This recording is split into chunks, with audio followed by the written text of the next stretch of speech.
El portazo no fue por enfado, fue por precisión. Javier Solís cerró la puerta del camerino como quien sella una decisión que aún no se atreve a pronunciar en voz alta.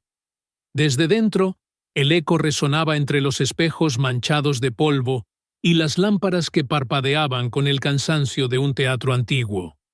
Sobre la mesa, el contrato recién entregado seguía abierto, con las esquinas levantadas, como si quisiera escapar.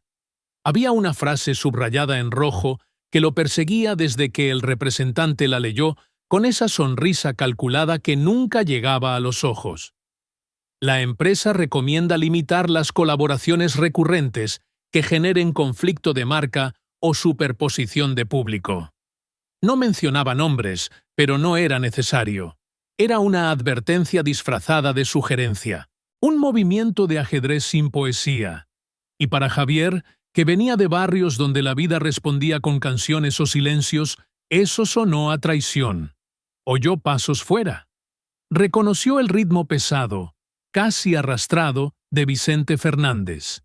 Esa forma de andar que parecía llevar no botas, sino decisiones.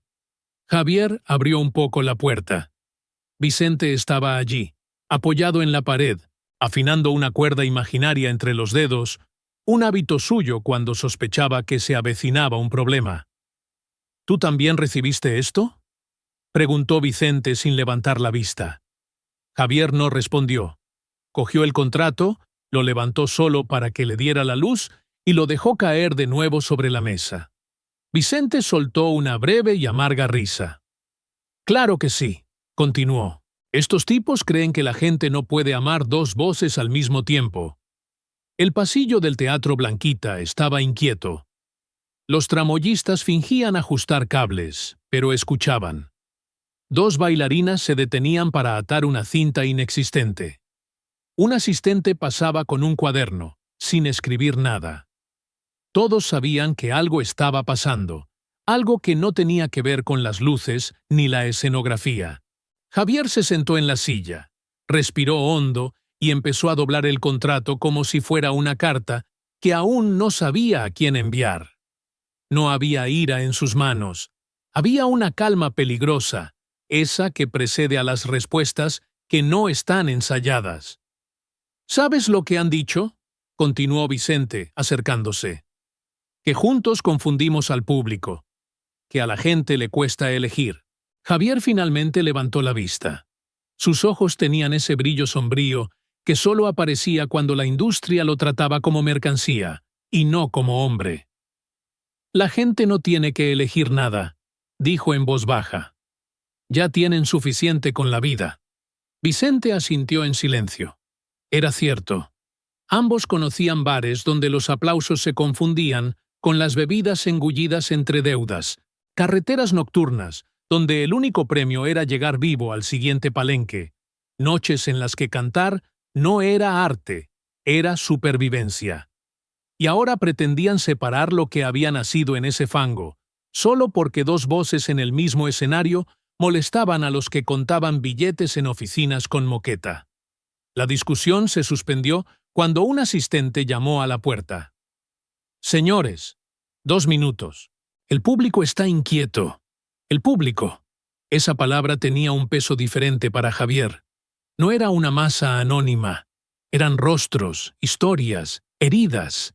Y ellos, él y Vicente, se habían ganado ese respeto sin pedir permiso. Javier se levantó. Guardó el contrato dentro de la chaqueta, no como quien archiva un asunto, sino como quien lo lleva al campo de batalla. Vicente se ajustó el sombrero y le dio una palmada en el hombro. «Entonces, ¿qué hacemos?», preguntó. Javier abrió la puerta del pasillo con la misma calma con la que la había cerrado.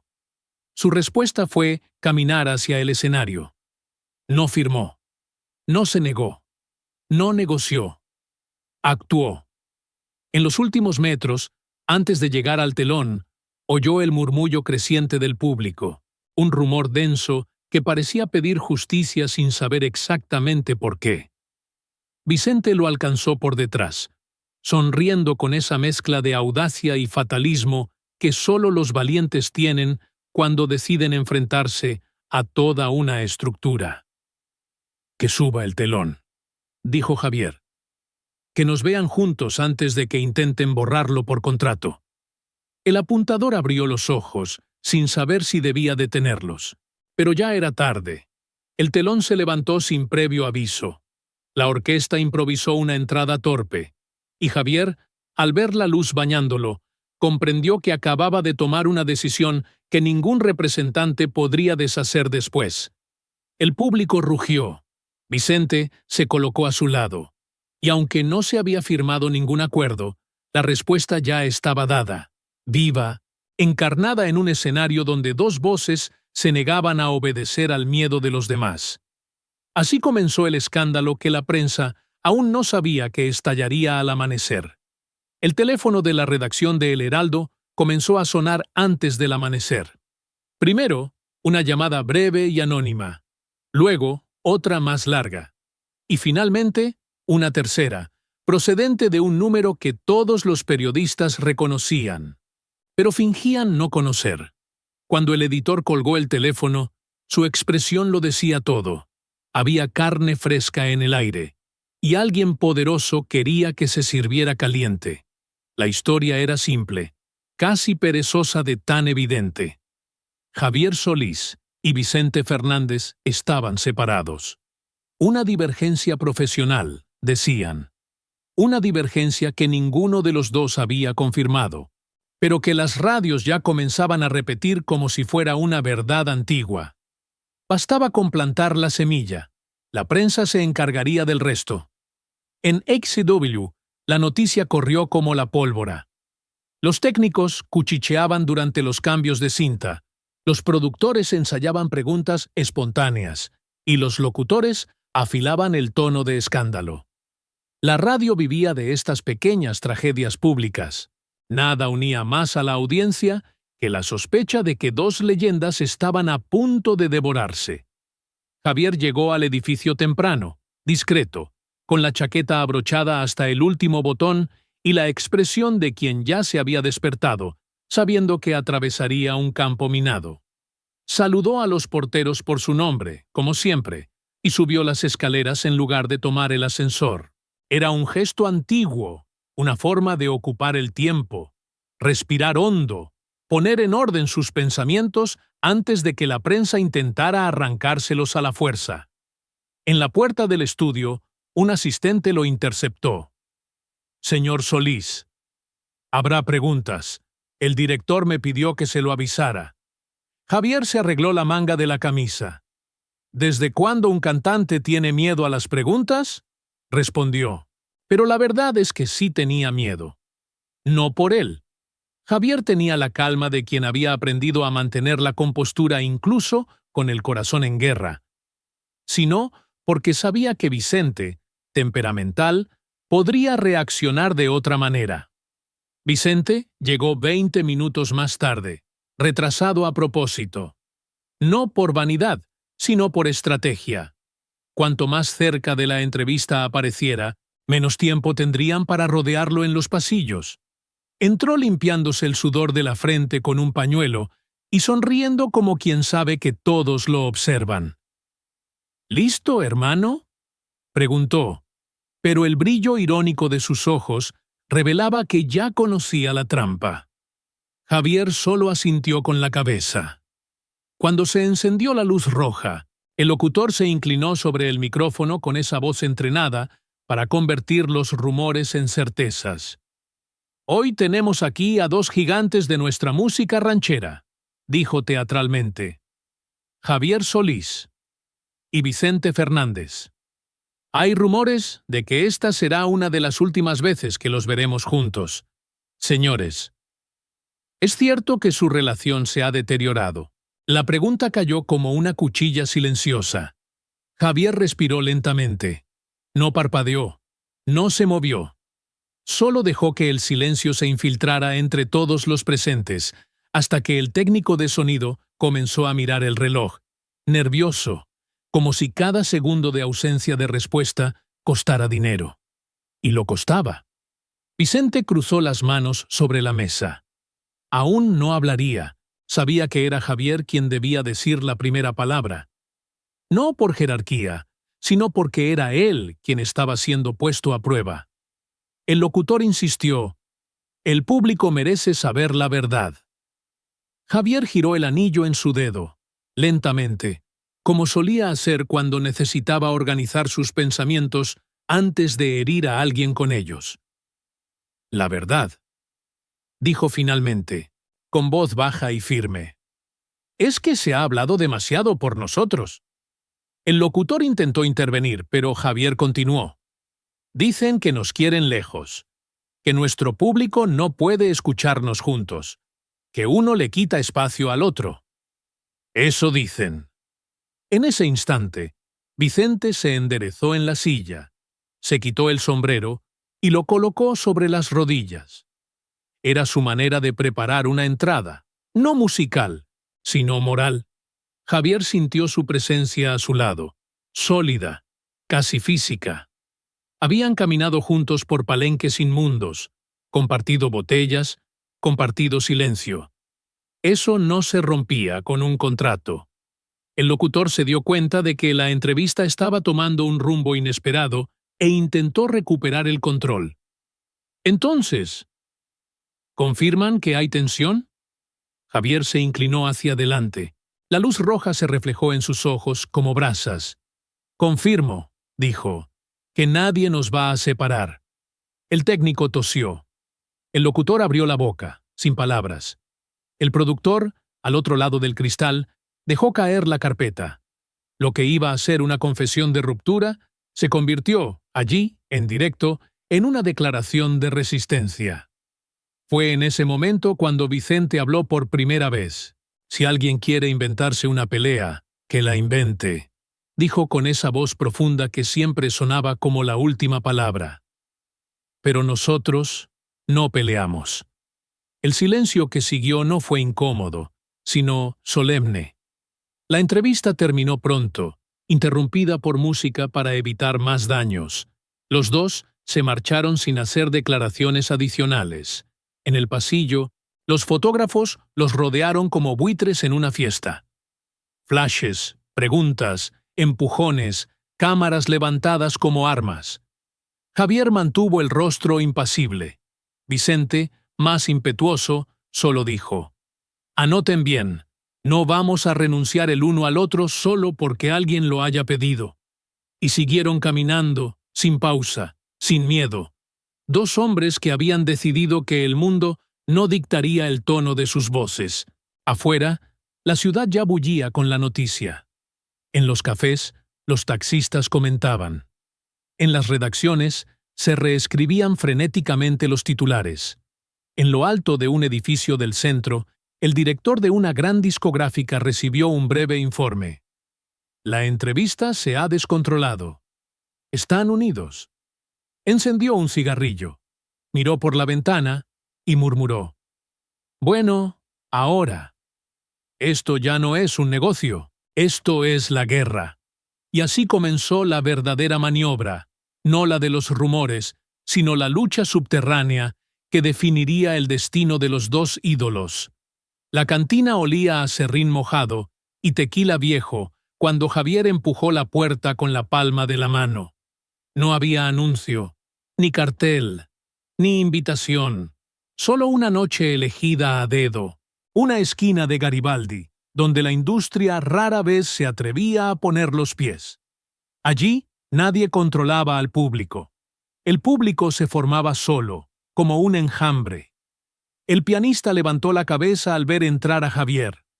Lo reconoció, por supuesto, pero no hizo alarde de ello. Solo se quitó el cigarrillo de la comisura de los labios y asintió con la cabeza, como diciendo: «Aquí eres una persona, no un titular». A Javier le gustaba eso. Lo necesitaba. Caminó hasta el pequeño escenario, una plataforma improvisada sostenida por cajas de cerveza, y dejó el sombrero en el borde. El lugar estaba lleno, pero aún no bullía. Era el tipo de público que observaba más que hablaba.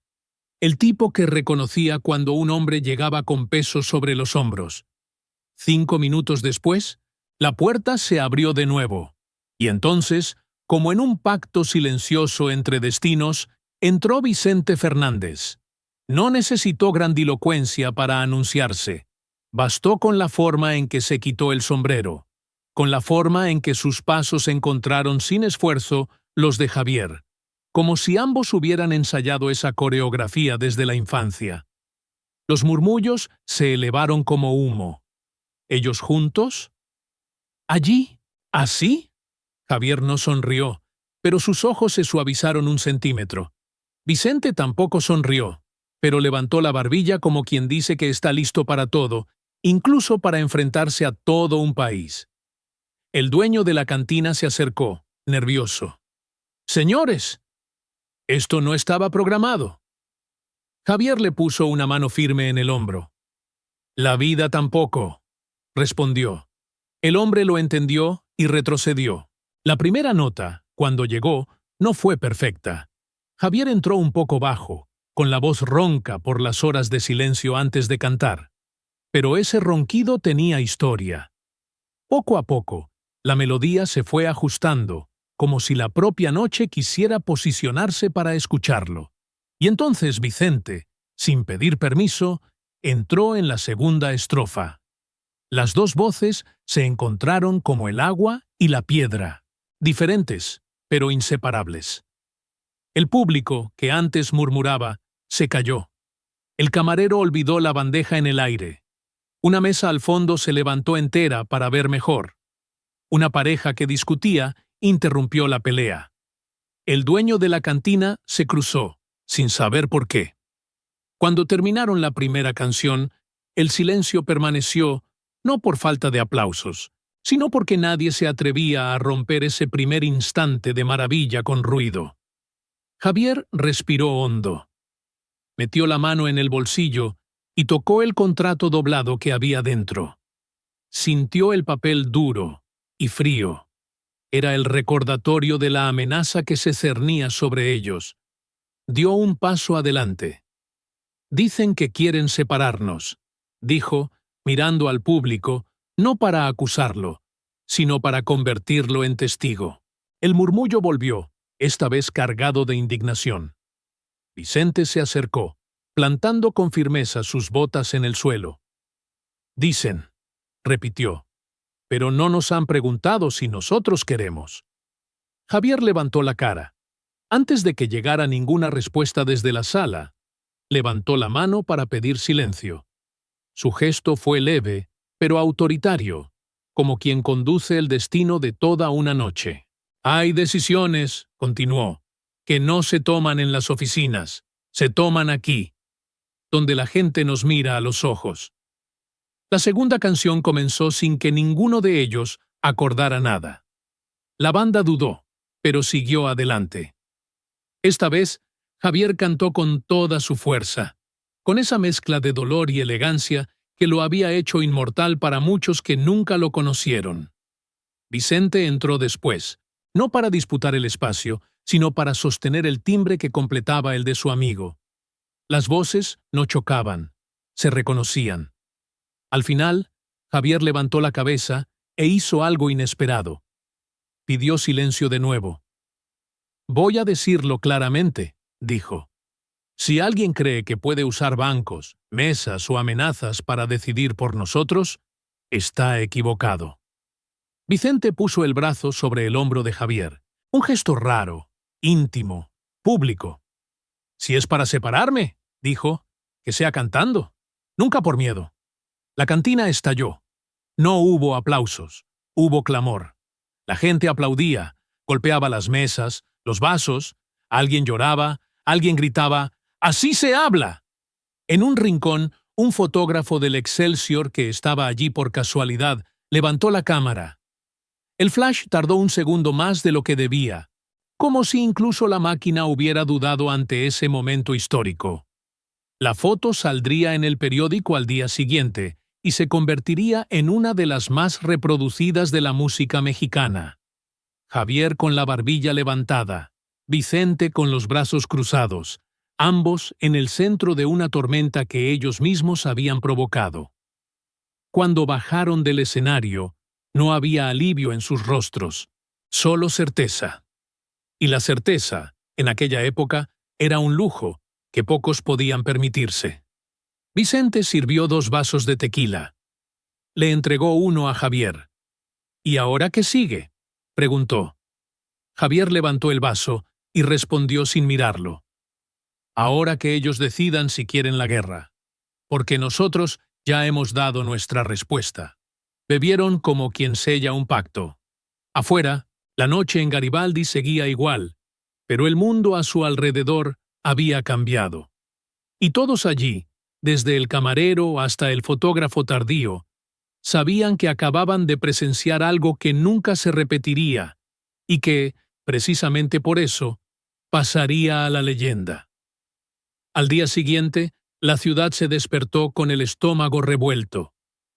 Algo había sucedido en Garibaldi, algo grande, algo que ningún periodista había autorizado, ningún empresario había previsto, ningún director de discográfica había sancionado. Y cuando lo inesperado no se puede controlar, se vuelve peligroso. Las primeras ediciones de los periódicos llegaron a los kioscos aún húmedas de tinta. En Excelsior, la fotografía ocupaba casi media página. Javier Solís y Vicente Fernández, uno al lado del otro, con expresión seria, cargados de un tipo de dignidad que no cabía en la breve leyenda. ¿Duelo o alianza? Noche tensa en Garibaldi.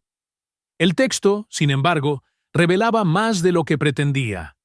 El reportero había escrito apresuradamente, tratando de equilibrar el sensacionalismo y la reverencia, pero lo que transparecía era admiración. El artículo describía el silencio de la cantina, la fuerza de las voces, el gesto de Vicente poniendo el brazo sobre los hombros de Javier, y terminaba con una frase que había escapado a la supervisión del editor. Si eso no es unión, la lengua necesita otro nombre.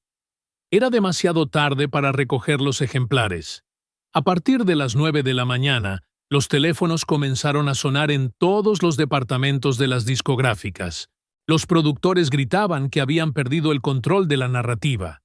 Los asesores intentaban redactar comunicados que no parecieran desmentir abiertamente lo que todo el país acababa de presenciar.